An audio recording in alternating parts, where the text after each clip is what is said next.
ఆంధ్రప్రదేశ్ ఎన్నికల వేళ ప్రతిపక్షాలు సీట్ల సర్దుబాటులో ఉంటే అధికార పార్టీ మాత్రం అభ్యర్థుల్ని ప్రకటించడంతో పాటు ఎన్నికల మేనిఫెస్టో రూపకల్పనపై దృష్టి సారించింది. మరోసారి అధికారం చేజిక్కించుకునేందుకు బ్రహ్మాస్త్రం ప్రయోగించాలనే ప్రణాళికతో ముందుకు వెళుతోంది. మరో వారం 10 రోజుల్లో ఏపీ అసెంబ్లీ సార్వత్రిక ఎన్నికల షెడ్యూల్ విడుదల కానుంది.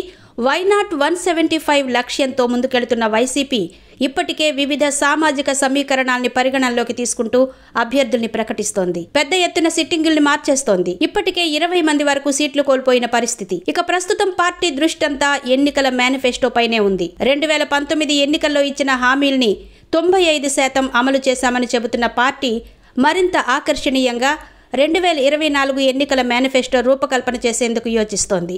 గత ఎన్నికల్లో పార్టీ ఇచ్చిన ఎన్నికల హామీలే ఆ పార్టీని అందలమెక్కించాయి.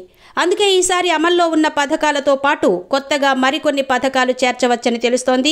ఈ 2 పథకాల అమలులో ఉన్న సాధ్యాసాధ్యాల్ని పరిశీలిస్తోంది. ఒకసారి హామీ ఇచ్చాక వెనక్కి అడుగేయకూడదనే ఉద్దేశంతో పార్టీ యంత్రాంగం ఆలోచిస్తోంది. ఈసారి కూడా మహిళలు, రైతులు, వృద్ధులు, వికలాంగులు, నిరుద్యోగులు, యువత, విద్యార్థుల్ని ఆకట్టుకునేలా ఎన్నికల మేనిఫెస్టో ఉండబోతోందని సమాచారం. గత ఎన్నికల్లో ఇచ్చిన హామీ ప్రకారం వృద్ధాప్య పెన్షన్ 3,000కు పెంచింది ప్రభుత్వం.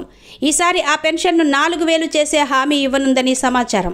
ఎందుకంటే ఏపీలో వృద్ధాప్య పెన్షనర్ల సంఖ్య లక్షల్లో ఉంది.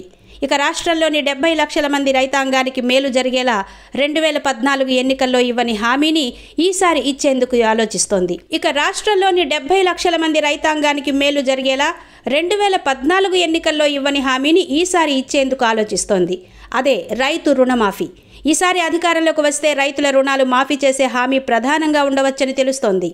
మొత్తానికి వృద్ధాప్య పెన్షన్ 4,000, రైతు రుణమాఫీ ఈ రెండింటినీ బ్రహ్మాస్త్రాలుగా ప్రయోగించవచ్చని తెలుస్తోంది.